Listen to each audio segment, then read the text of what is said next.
आज हम लोग ईस्टर की पूजा करते हैं।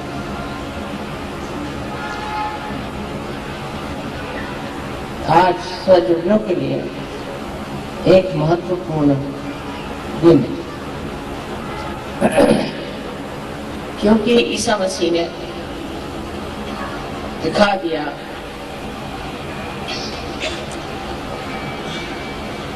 कि मानव का उत्थान हो सकता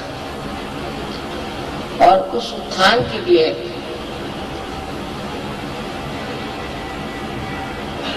हमें प्रयत्नशील रहना चाहिए। जो उनको क्रूस पे चढ़ाया गया उसमें भी एक बड़ा अर्थ कि क्रूस पर टांगकर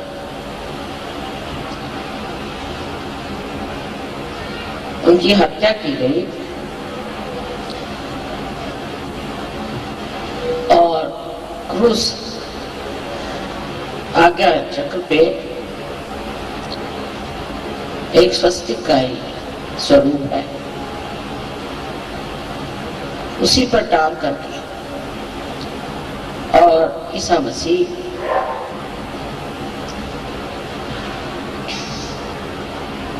वहीं पे गत प्राण। उस वक्त उन्होंने जो बातें कही उसमें से सबसे महत्वपूर्ण बात ये थी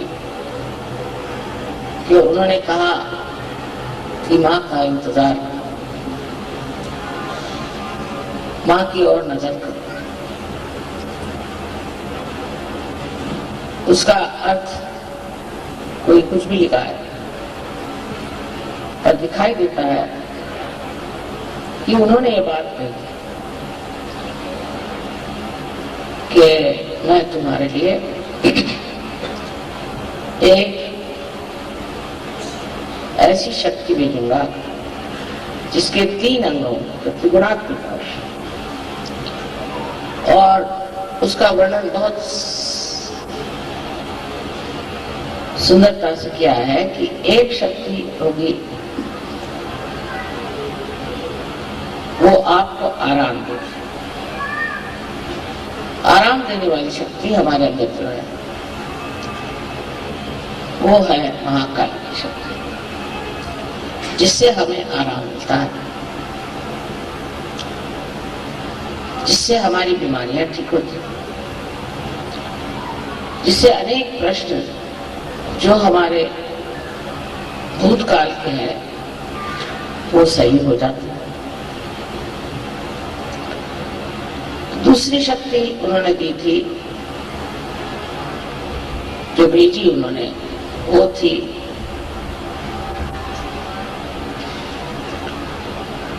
महासरस्वती। महासरस्वती उन्होंने काउंसलर कहा, माने जो आपको समझाएगी, उपदेश करेगी, जैसा वर्णन ने योग निरूपण कराएगी।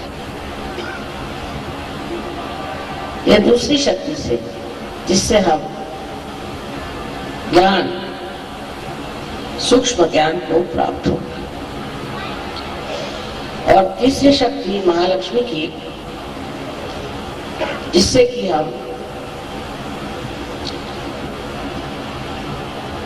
अपने उत्थान को प्राप्त होंगे, रिडम्पशन। इस प्रकार 3 शक्तियों की उन्होंने बात की थी।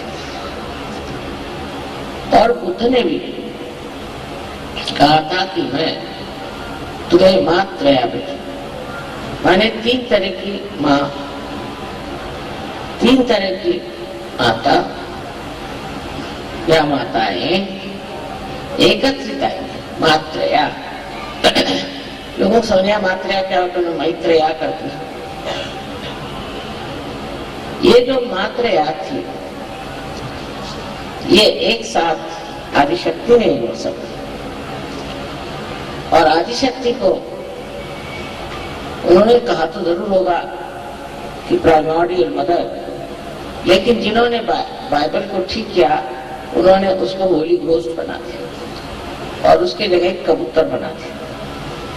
क्योंकि जिन्होंने बाइबल को ठीक किया उनको स्त्री जाति से बहुत नफरत थी और वो विश्वास ही नहीं कर सकती कि कोई स्त्री भी कोई ऐसा ऊंचा कार्य कर सकती थी।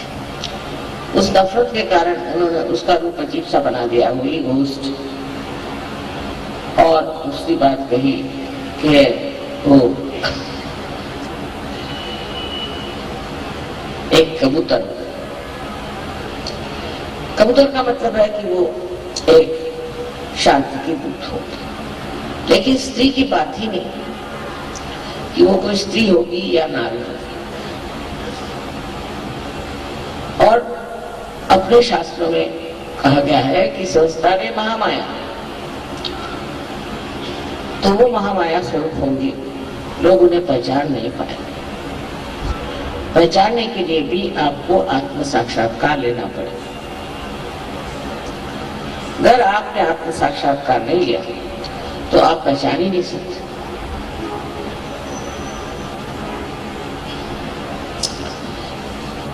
अपने जीवनी में उन्होंने जितना खुलकर कह सकते कहा, न जाने उसमें से कितनी बातें इन्होंने बताई और कितनी नहीं बताई और छुपाई, तो भी कुछ कुछ सत्य उसमें प्रकट थे, उसको वो नहीं बदल सके। सहयोग के लिए ईसा मसीह का आना बहुत जरूरी था। वो स्वयं एक चिर बालक है और ये तो अब सिद्ध हो गया कि वो गणेश का अवतरण है। गणेश का अवतरण संसार में एक ही बार हुआ और वो ईसा मसीह के रूप में। इन तीनों का कार्य जिसे हम कह सकते हैं बुद्ध, महावीर और ईसा मसीह, जिस स्तर पे हुआ वो स्तर तपस्या का, और इसलिए मूर्धा में विराट के मूर्धा में इन्होंने कार्य किया और तीनों कार्य में तपस्या का वर्णन कि मनुष्य को तपस्या करनी चाहिए और तपस्या करके ही वो आज्ञा चक्र को भेज सकता है और बाहर जा सकता है। आज्ञा चक्र का भेद होना अत्यावश्यक था, नहीं तो उसके बगैर आपकी कुंडलिनी ऊपर उठ ही नहीं सकती थी। आज्ञा चक्र का भेद ईसा मसीह के उत्थान से, रिजरेक्शन से हुआ। पहले उनकी मृत्यु हुई और उसके बाद उनका उत्थान हुआ। सो हम लोगों के लिए एक बड़ा भारी संदेश ईस्टर में कि ईसा मसीह के उत्थान के कारण ही हम लोगों ने इस उत्थान को प्राप्त किया। सबसे मुश्किल चक्र है इंसान में, मनुष्य में आज्ञा चक्र, क्योंकि मनुष्य हर समय सोचते रहता है, सोच सोच के उसके सर में एक मन की बुलबुले की स्थिति बन जाती है और उससे वो परे नहीं जा सकता, विचारों से परे नहीं जा सकता। जब आज्ञा का भेद होता है तभी आप विचारों से परे जाते हैं। इसलिए ये कहना चाहिए कि अगर ईसा मसीह ने अपने प्राण दे करके और आज्ञा से उत्थान न किया होता तो सहज मुश्किल हो जाता। कार्य तो सभी अवतरणों ने किया अपने अपने स्थान पे, अपनी अपनी जगह, अपने अपने समय पे, लेकिन जो कार्य ईसा मसीह के उत्थान से हुआ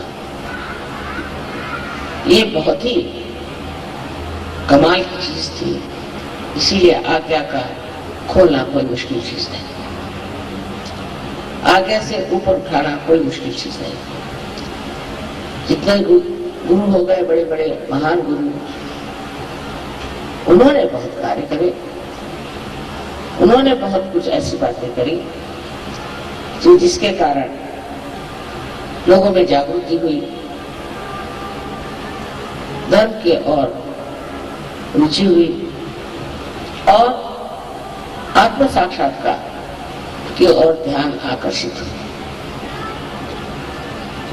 वो अपने देश में आए थे और आए क्योंकि वहां के जहाँ रहते थे वहां के लोगों की जो दृष्टि थी उसमें सूक्ष्मता नहीं थी, आध्यात्म नहीं था, इसलिए वो हिंदुस्तान में आए और कश्मीर में वो शालीमार राजा से मिले। शालीमार ने उनसे पूछा कि तुम्हारा क्या नाम है? तो उन्होंने कहा कि मेरा नाम ईसा मसीह। मसीह माने जो कोई संदेश लेकर आता। और मैं उस देश से आ रहा हूं जहां सब म्लेच्छ रहते। म्लेच्छ माने जिनको मल की इच्छा थी। अब आप देखते हैं कि विदेशी जितना भी कार्यक्रम होता है वो मल की इच्छा करते हैं। लोगों को पता नहीं कैसे मल ही अच्छा लगता है, एकदम पागलपन ही अच्छा लगता है। आप उनकी फिल्में देखिए तो समझ में आता है कि ये पागल है कि क्या है। हमारे देश में पहले लोगों को म्लेच्छ कहते थे, माने मल की इच्छा करने वाले म्लेच्छ। और इनको मल की इच्छा है और मैं वहां कहाँ जाऊं, मेरा तो देश यही है क्योंकि मैं आध्यात्म में बैठा। तो शालीमार ने कहा कि आप इतने पहुंचे पुरुष हैं तो आप वापस और अपने ही देश में एक शब्द उन्होंने कहा कि निर्मल तत्वम, प्रिंसिपल ऑफ प्यूरिटी, वो लोगों को सिखा। बहुत जरूरी, अगर आपने निर्मल तत्व वहां बना दिया तो लोग जो है म्लेच्छ तरह से छुटकारा पा। वो गए वापस, सिर्फ किसी तरह से 3.5 साल रहे और फिर उनको पकड़ के क्रॉस पे चढ़ाया। वो उनको विदित था, वो जानते थे कि ये करना जरूरी है, लेकिन जिस शान से उन्होंने अपने प्राण त्याग, एक अद्भुत व्यक्तित्व था, ये जाहिर होता। और इतने थोड़े से साल में 3.5 साल उन्होंने अपनी जीवनी में जो कार्य किए हैं वो बहुत महान है। ये जरूर है कि वो किसी को आत्म साक्षात्कार दे नहीं पाए, क्योंकि उस वक्त ऐसे सत्य को खोजने वाले नहीं थे जैसे आप लोग। मेरे नसीब अच्छे हैं और इसलिए ये कार्य जो हुआ वो आत्म साक्षात्कार के पहले का कार्य हुआ। माने ये कि लोगों ने जाना कि इस मनुष्य जीवन से परे भी कोई और जीवन है। उन्होंने उसमें कहा कि तुम्हें फिर से जन्म लेना, खुद भी उनका उत्थान फिर से जन्म लेगी। और अपने यहाँ भी कहते हैं कि दूसरा जन्म जैसे एक अंडे से पक्षी निकलता है, उसी प्रकार जब होता है तभी उसे द्विज कहना चाहिए, जिसका दूसरे बार है। और जब उसका परिवर्तन हो जाता पूरी तरह से और उसमें पूर्णतया शक्ति आ जाती, तो संसार में कहीं भी उड़ के चला जाता, उसके पास सारी संचार शक्ति आ जाती। आपको तो मालूम है कि साइबेरिया से पक्षी उड़ करके किस तरह से हिंदुस्तान आते, जाड़े में यहाँ आते और गर्मियों में वहां जाते। ना उनके पास कोई रडार है, एरोप्लेन है, कुछ नहीं। कैसे आते बराबर, उसी जगह आते, जिस तालाब पे पहले आते थे उसी जगह आते। उनके बच्चे भी वहीं आते।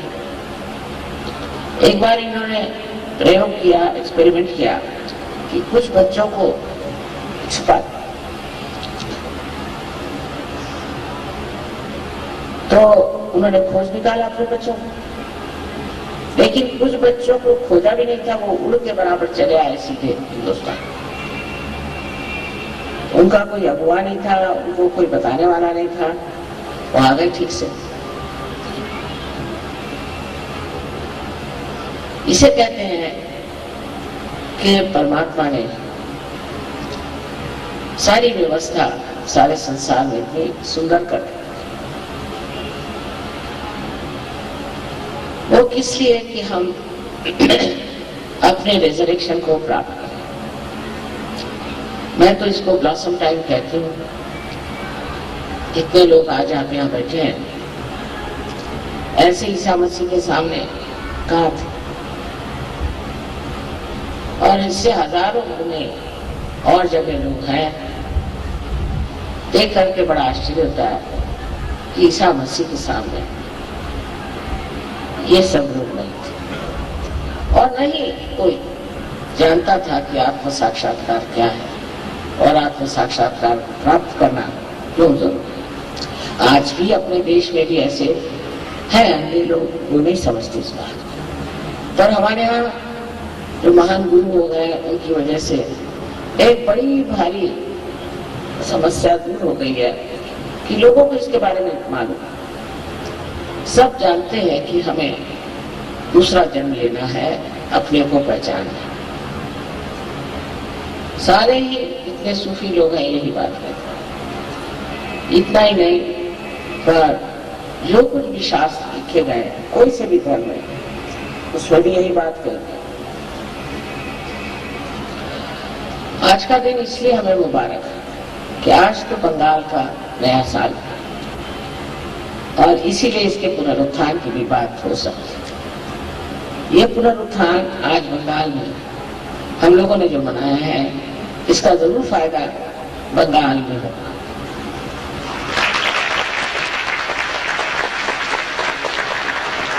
यहाँ की संस्कृति और यहाँ की कला, बंगाल देश के महान देश प्रेमी त्यागी लोग, जिन्होंने सारे देश के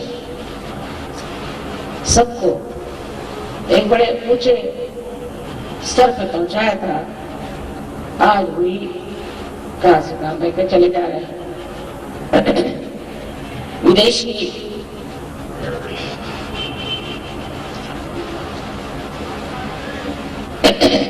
व्यवस्था खत्म हो गई, चले गए। लेकिन अब कहीं अधिक हम लोगों ने विदेशी संस्कृति को लेना स्वीकार किया, और उसको लेकर के हम ये भी नहीं सोचते कि वो लोग कहाँ पहुंचे हुए। हम लोग ये जानते नहीं कि इन लोगों की क्या दशा, ये कहाँ पहुंचे हुए, इन्होंने क्या पाया हुआ है।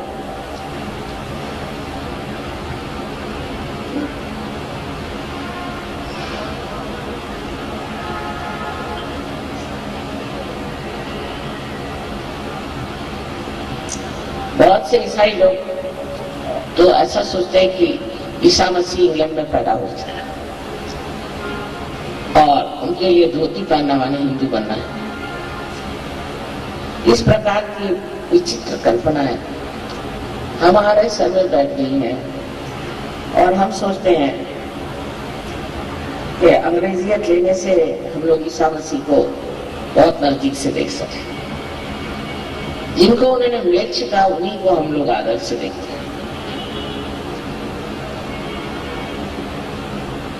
वो लोग अब समझ रहे हैं कि हमारी संस्कृति, हमारी विचारधाराएं, हमारे धर्म की और दृष्टि अत्यंत सूक्ष्म और शुद्ध,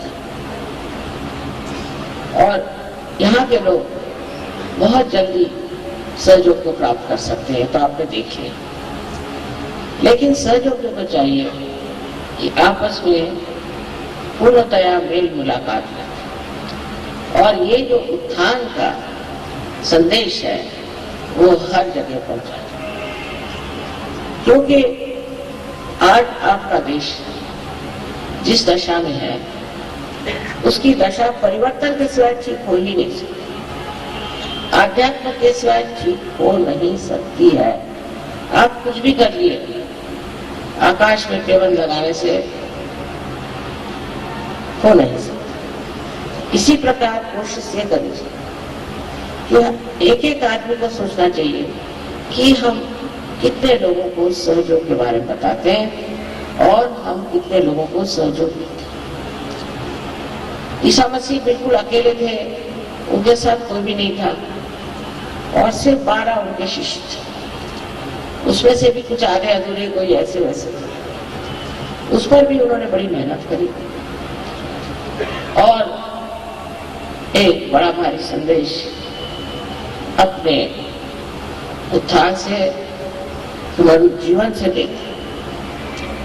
पर वो जो संदेश बाह्यता हमें दिखाई देता है, वो वास्तविकता हमारे आज्ञा पर काम करता है, और आज्ञा पर काम करके ही हम लोगों ने उस स्थिति को प्राप्त किया है जहां हम ब्रह्मरंध्र तक छेद पाए। उन्होंने हमेशा क्षमा की बात की, बुद्ध ने हमेशा करुणा की बात की, उन्होंने हमेशा क्षमा की बात की कि आप सबको क्षमा करें। वो खुद मुझ पे चढ़ के कहते थे, प्रभु इन सबको माफ करो, ये जानते नहीं ये लोग क्या करें, इसलिए तो माफ कर दो, अंधे हैं। ऐसी दशा में जबकि लोगों ने उनको कीले से ठोका था और सर में कांटों का मुकुट चढ़ाया था, उस वक्त भी उन्होंने कितने प्यार से बात कही, प्रभु इनको सबको माफ करो, क्योंकि ये जानते नहीं ये क्या करें। ये आज्ञा चक्र की कमाल है। इसीलिए आज्ञा चक्र पे मैं हमेशा कहती हूँ कि आप लोग सबको माफ करो, एकदम माफ करो। आधे विचार तो हमारे अंदर यही चलते हैं कि इसने हमें सताया, उसने हमें सताया, इसने हमें परेशान किया, उसने हमें परेशान किया, उसको मैं कैसे छिपाऊं। ये सब कर हम परम चैतन्य को समर्पित कर दे तो वो इसका इलाज कर दे। मैं खुद आपसे बताती हूँ, बहुत डरती हूँ। कोई गड़बड़ काम करते हैं सहयोग में तो मुझे घबराहट हो जाती, कहते तो इनकी आई चामक, क्योंकि इधर तो ईसा मसीह बैठे हैं,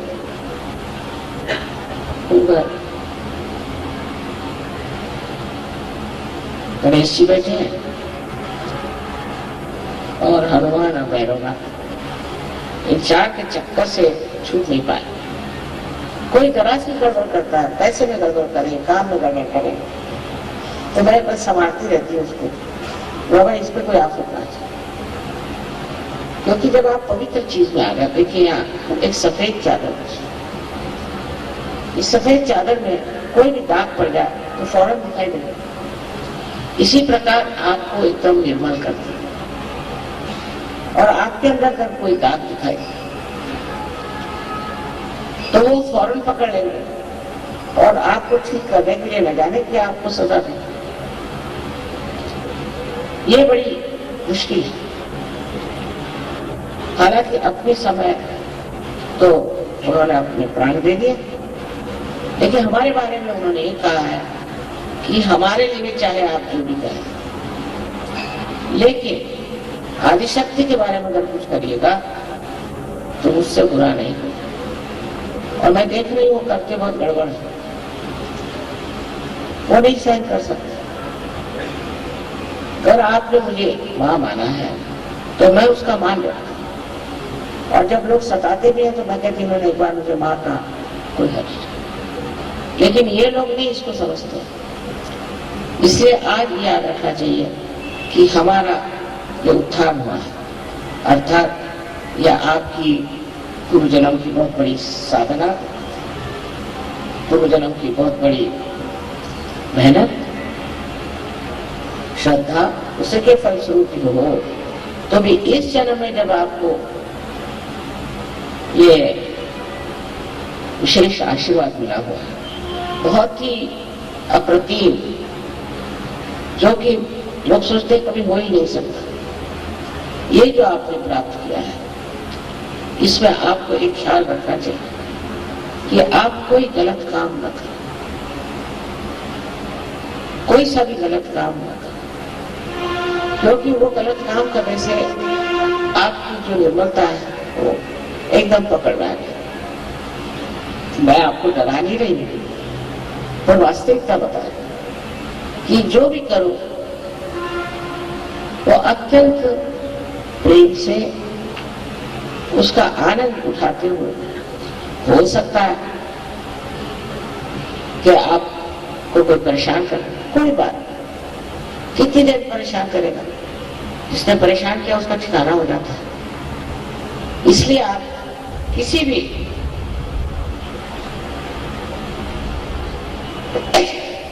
स्तर पे भूलना नहीं, किसी भी प्रांगण एरिया में भूलना नहीं कि आप एक सज हो। पहले जमाने में कितने सज हो बताइए। एक सूफी वहां हुआ निजामुद्दीन, तो उनकी गर्दन काटने को शाह निकल आए। उन्होंने कहा कि तुम मेरे सामने पर सर झुकाओगे नहीं, मैं तुम्हारी गर्दन काटूंगा। दूसरे दिन उसकी गर्दन काटूंगा। सोगर कोई ऐसा हो भी तो डरने की कोई बात नहीं। अगर डरना है तो ये करना कि प्रभु इसको बचाओ, इसका पता नहीं क्या होगा, क्योंकि आप लोग अब परमात्मा के साम्राज्य औरों जैसा हाल नहीं। इसको याद रखते हुए, इसे मद्देनजर रखते हुए समझना चाहिए कि अब आप अकेले नहीं, आप पूर्णतया सुरक्षित हैं। और इस सुरक्षितता में आप क्यों परेशान हो? ईसा मसीह क्रूस पे जब परेशानी हुई तो ऐसा कौन आप पे बवाल आया हुआ है? बहुत से लोग आते, माँ हमें एक प्रॉब्लम आया, हमें ये प्रॉब्लम आया। इसका मतलब आप सर्जरी नहीं है, सीधा समीकरण ये बैठा है कि आप सर्जरी नहीं। जो सर्जरी होगा उसको कोई प्रॉब्लम होगा ही नहीं, क्योंकि आप बैठे हैं एक बड़ी ऊंची जगह और प्रॉब्लम यहाँ नीचे खींचते रहते हैं, उसको देखना मात्र है। पर अगर आप हर समय प्रॉब्लम करते रहे तो सोच लेना चाहिए कि कुछ कमी है आप में। तो फिर ध्यान करें, धारणा करें और अपने अंदर धारणा करें कि हम सहयोगी एक, उससे हमारे अंदर जो एक शांति का भाव और एक आत्मविश्वास पूर्णतया प्रतीत होता है, वो लोग भी समझते हैं। कुछ बोलने की जरूरत नहीं, कुछ झगड़े की जरूरत नहीं, चुप्पी लगा ली। आपने चुप्पी लगा ली तो सारा परम चैतन्य जो है वो संभाल लेगा और एक से एक धुरंधर बैठे हो। लेकिन अगर आप ही में दोष है तो कहेंगे इसको डुबकियां लगा दो चार। इस प्रकार आज हमें ईसा मसीह की एक छोटी सी जीवनी थी, 33 साल की उम्र में उनकी मृत्यु। वो मरी क्या थी बेचारा, भटकते रहे, भटकते हुए हिंदुस्तान भी आए और कितना जीवन में उन्होंने कार्य किया। उनका नाम लेकर के न जाने लोगों ने क्या क्या बनाया, कितनी तरह तरह की संस्था बनाया, ये करना वो करना।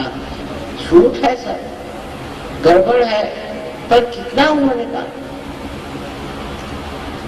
उनके मुंह में भी गलत गलत चीजें रख दी गई और इस तरह से लोगों ने एक झूठी संस्था भी बना दी। पर इस बाह्य धर्म में कुछ रखा हुआ नहीं। अब आप इसे देख सकते हैं। जिस हीरे को इन्होंने ढक दिया वो हीरा आपके अंदर चमक रहा और वो आपके आज्ञा में कार्यान्वित है। आपकी क्षमा शक्ति जितनी बढ़ जाएगी उतना ही आप देखिएगा कि सहस्त्रार में चलता है। अब ईसाई लोगों का मुश्किल यह है कि वो पैदा हुए ईसाई, तो हम उनको ईसाई सोचता है या ईसा की माई सोचती, उससे आगे नहीं चल सकते, वो प्राण भी हो जाते थे। हिंदुओं का भी ऐसा, हिंदुओं को बस कृष्ण मालूम है, शिव मालूम है, उसी में खुले रहते। अरे भाई आप इससे परे हो गए, उठ गए, अब आप स्वयं ही बाहर हो गए, सूफी हो गए। तो इन सब चीजों में जो सार है उसको याद कीजिए और हर एक चीज में सत्य को खोजें। बहुत सी चीजें असत्य हैं, इन सब धर्मों में बहुत सी चीजें असत्य हैं। जैसे ईसाई धर्म में आप आपको बता सकते हैं, वही बात जूस में भी है, मुसलमानों में, कि जब आप मर जाएंगे तो आप अपने को गाड़ लीजिए, अपना शरीर गाड़ जलाइए, और जब आपका रिजरेक्शन माने पुनरुत्थान होगा तो यही जो आपका शरीर है यह बाहर निकल के आएगा और आपका पुनरुत्थान हो जाएगा, अगर आप परमात्मा के नाम पर मरे हैं और उनका आपने अपना जीवन उसके लिए आपने त्यागा। अब सोचिए 500 साल बाद क्या चीज बाहर आएगी। अगर आपको गाड़ दिया जाए, इसे पूछना चाहिए, तो 500 साल बाद क्या कुछ हड्डियां वड्डियां बाहर आएंगी तो उसका पुनरुत्थान कैसे होगा? और ये विश्वास बहुत लोग करते हैं। इसका विश्वास इतना गहरा है कि हमारे पास कुछ लोग आए थे बोस्निया से, तो मैंने कहा क्यों मरे जा रहे हो, छोड़ो, तुम तो मुसलमान हो, तुम्हें निराकार में तुम्हारा विश्वास है, तुम किस लिए इसके लिए लड़ रहे हो, जमीन के लिए, क्या मतलब? तो उन्होंने मुझे कहा कि हमारे तो शास्त्र में लिखा, अगर तुम भगवान के नाम के लिए मरे तो ऐसा ऐसा होगा। पहले मैंने कहा इसमें भगवान का नाम कहाँ है मुझे बता।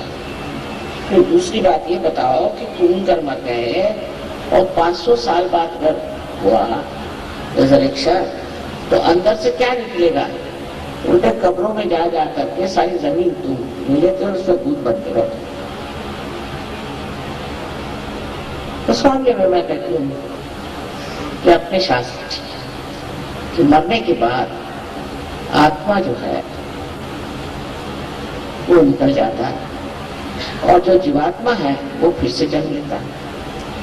वो तो ठीक बात है, क्योंकि जीवात्मा मरता है, लेकिन शरीर 500 साल बाद उसका पुनरुत्थान होगा, ऐसी बात का विश्वास करना महामूर्खता है। और कभी कभी मैं सोचती हूँ कि इतने महामूर्खता को लेकर के ये लोग आपस में लड़ रहे हैं। आज इसराइल में मारामारी हो गई, तो कल और जगह हो गई, हर जगह एक ताकत रची हुई है धर्म को लेकर। जहां जाओ वहां धर्म से झगड़ा ही हो रहा है। मैंने कल भी बताया था कि कोई सा भी धर्म अलग अलग, सब एक से एक जुटे हुए हैं, और ये तो खुद ही दिखाई देता है। ये सभी लोगों ने इससे पहले भी लोगों का वर्णन किया। फिर ये झगड़ा क्यों, ये लड़ाई क्यों? इसलिए कि कुछ लोग हैं वो अपने को कहते हैं हमारी मक्तेदारी, हम धर्म मानकर हैं, और जो कह गए उसके उल्टा। अब आप सोचें कि ईसा मसीह ने एक बहुत बड़ी बात कही कि मैं तो ये कहूंगा कि तुम्हारी आंखों में निष्पापता है, जैसे कि अंग्रेजी में उल्टी बात हमेशा कहते हैं, तो thou shalt not have adulterous eyes। कितनी सूक्ष्म बात है, thou shalt not have adulterous eyes। ये नहीं कि adulterous eyes भी नहीं होनी चाहिए, चित्त में भी adultery नहीं होनी चाहिए, बड़ी सूक्ष्म बात है। और हम तो जो गए हैं परदेश में तो देखते हैं कि हर एक की आंख उधर से उधर, उधर से उधर, उधर से उधर, तो कोई देखा ही नहीं है जिसकी आंख चली।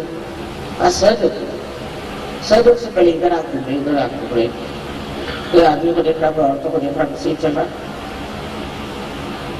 कोई चीजों को देख रहा है। तो इस तरह की जो उनकी विशेष वाणी थी, उसको किसने माना? उसको कौन कर रहा है? कोई नहीं। कारण उसका एक ही है कि उनको आत्मबोध नहीं, अगर उनको आत्मबोध हो जाता तो वाकई में मैंने देखा है इन लोगों को जब परदेश में भी आत्मबोध हो जाता है तो इनकी आंखें भी बिल्कुल स्थिर होती, और स्थिर होकर के बहुत प्यार झरता है, शांति, और आनंद। ये कहां से हो गया, ये कैसे हुआ? क्योंकि जो आंख में विभूति आई थी वही निकल गई, तो आंख शुद्ध हो गई, निर्मल हो गई। जो ईसा मसीह ने कहा वैसी आंख हो जाती। तो उन्होंने जो कहा था वो कहने से थोड़ी हो सकता था। और परदेश में तो ये बीमारी जरूरत से ज्यादा। तब हम लोगों को क्या समझ में आता है कि जो कुछ उन्होंने कहा वो हम करने का। हर एक धर्म में ऐसा, कोई सा भी ऐसा धर्म नहीं है जिसमें लोग कहते कुछ है और करते कुछ। कारण वो समर्थ नहीं, माने जो है उसका अर्थ नहीं है सम अर्थ। कोई कहेगा मैं सिख हूं लेकिन शराब पिएगा, कोई कहेगा मैं ईसाई हूं, उसकी आंखों में गंदगी भरी रहेगी, कोई कहेगा कि मैं जैन हूं और वो कपड़े की दुकान बनाएगा, कोई कुछ जो नहीं करना वही करेगा। इसका कारण ये है कि हमारे अंदर अभी वो धर्म उतरा नहीं और जागरूक नहीं हुआ, और सहज रूप से ये जागरूक होता है। ये होने के बाद, आप पार होने के बाद, आत्म साक्षात्कार मिलने के बाद, अगर आप उसका मान नहीं रखेंगे और उसमें आप अपनी प्रगति नहीं करेंगे तो आपको न जाने क्या क्या तकलीफ हो सकती है। और इससे पहले जो तकलीफ होती है वो आपको महसूस नहीं होगी, आप बहुत हो, क्योंकि अब आप संवेदनशील हो गए, सेंसिटिव हो गए। इसलिए समझ लेना चाहिए कि हमने जो इतनी बड़ी चीज पाई है उससे हम अलंकृत हो गए, उससे हम सज गए। अब हमें अपने वैभव में और अपने गौरव में उठना चाहिए। जैसे ईसा मसीह जब कब्र से उठे थे तो और भी खिल गया था उनका चेहरा, उनकी बातें और भी सुंदर हो, और भी खुल के वो बातें। इसी प्रकार हमारे लिए एक वो बहुत बड़े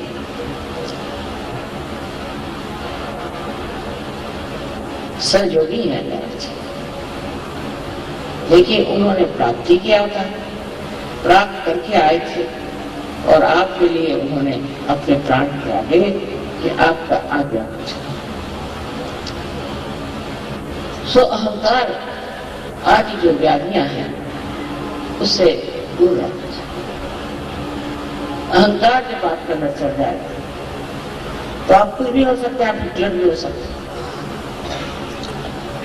अपनी और नजर करने से आप समझ जाएंगे कि आप जाने क्यों अपने को पता नहीं क्या समझ रहे हो और कुछ तो भी समझ करके दुनिया भर में आप छा रहे हो। इस आज्ञा को जिसने तोड़ा है और जिसने हमें इससे ऊपर उठाया है, उस ईसा मसीह के चरित्र की ओर देखिए तो बिल्कुल निर्मल है। उसी प्रकार हमारा भी जीवन निर्मल होना चाहिए। सहयोग में वैवाहिक जीवन और सबकी पूरी तरह से व्यवस्था है। हालांकि ईसा मसीह ने शादी में की तो उनको कोई जरूरत नहीं थी, लेकिन पूरी तरह से आपके लिए हर एक चीज की व्यवस्था है और इस व्यवस्था से आप बिल्कुल सर्वसामान्य लोगों जैसे रह सकते हैं और अंदर से आप असामान्य हैं और अपने विशेषता को समझते हैं जैसे ईसा मसीह अपनी विशेषता को समझते, जैसे सूफी लोग अपनी विशेषता को समझते हैं।